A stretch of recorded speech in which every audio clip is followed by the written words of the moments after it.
Hello lads and gents, this is my Mercury Villager minivan. Looks like a piece of crap, but it actually is pretty reliable. I've had this for over 2 years now. It is now for sale. Starts up on first crank. I'll go ahead and give you the listen.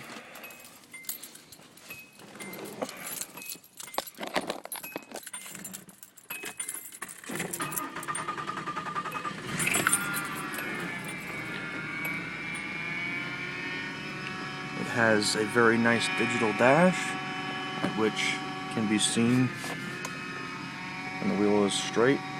It is actually an upgraded dash from the original. It came stock as an upgraded feature from the manufacturer.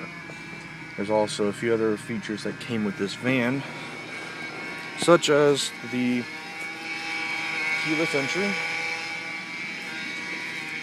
and a few other features such as the heated back window in case you were to use this van for snowy driving and you needed to defrost your windows.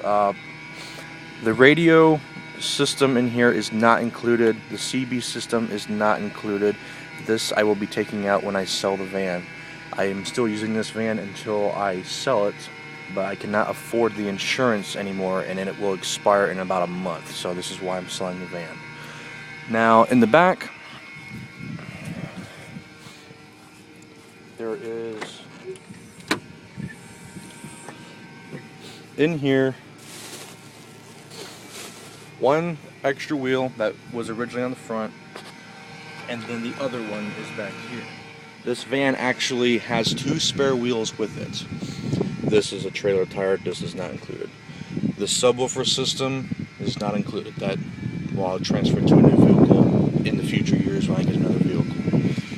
It's actually a really nice van. It's just, as I said, it's really crappy looking, but it's all functional. That is actually not connected to anything. This is a regular plastic hull. This does not affect the integrity of the light working. These function, but what I want to point out is the roof is rather rusty from all the way around. And then here, this should be filled in, break away the flaky parts, fill it in, so this doesn't cause a problem in the future. But otherwise, this van is actually really nice. Here's another one of those spots. The sound you are hearing is the power steering pump. It actually still works, it's just the bearings are gone. So you can still drive it, it's just noisy, but I do suggest replacing it. As I said before, it runs great. It has since the day I bought it. When I first bought this van, it required a water pump, so I put that in there. It also has new belts, as well, timing belt, AC belt, and a few other things. The AC belt, once that was put in, I was able to test the AC system, and it did indeed function, but it does have a leak, so it will need to be fixed, and then you can charge the system. If you do not have to replace the compressor, since I haven't, you may have to replace the compressor system if it hasn't been running in a long time. But it did work when I used it. On here, it will show your mileage, how many miles till you're empty, your RPMs and a digital tachometer, your fuel and your temperature, all digital here. What else is there? This does not come with it, do not worry.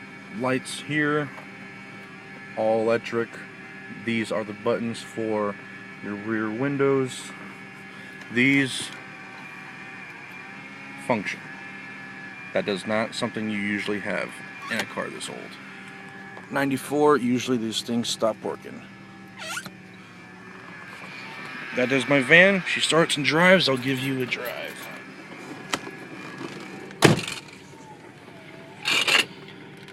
Electric seatbelts as well.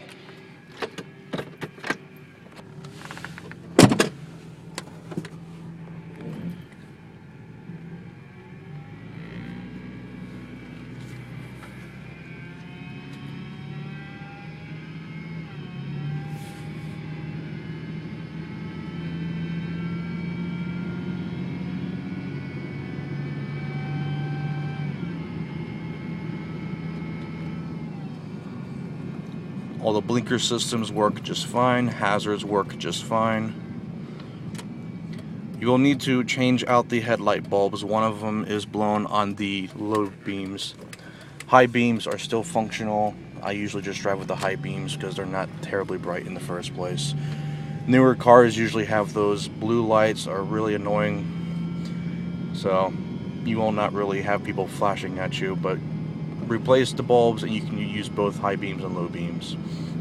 No problem. Here's the switch right there.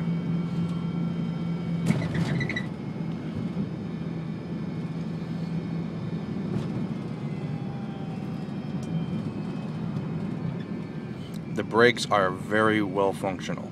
I've had the pads replaced since I've owned this vehicle. The way I brake very softly, and even when I replaced them, the material on them was barely used. The rotors are in mint condition, and when you brake there is not any vibration. It's very smooth. The van stops very nicely. There is no leaking from the brake fluid. I will say leaking does occur from probably the transmission and the engine itself, but they are very slow leaks. About every 2 months I put a quart or two into the engine, usually when the dummy light comes on. I usually carry oil on me, but you'll notice about 10 or 20 drops a day on the driveway. So therefore, a very slow leak. You just need to probably replace a seal or a gasket if you want to get into the engine that deep. But the compression on all cylinders is very good. This is a very nice van. Gets about 16.7 to the gallon in the city and about 23 highway.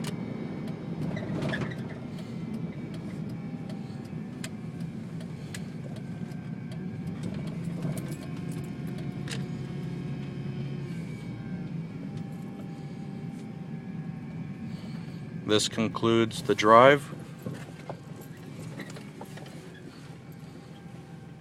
As mentioned before, it's a very nice van.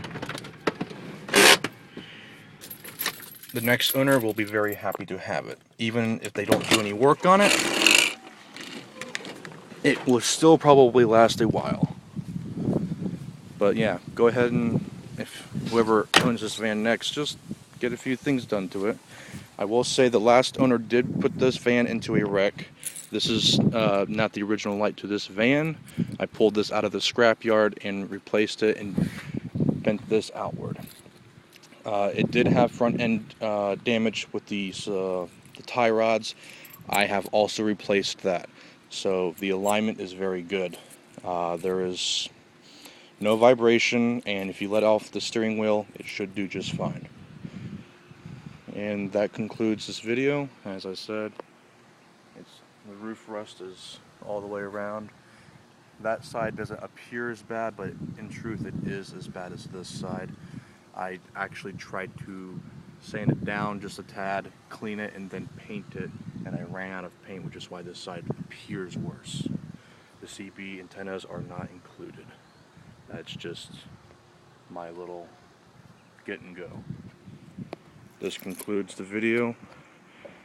Happy buyer.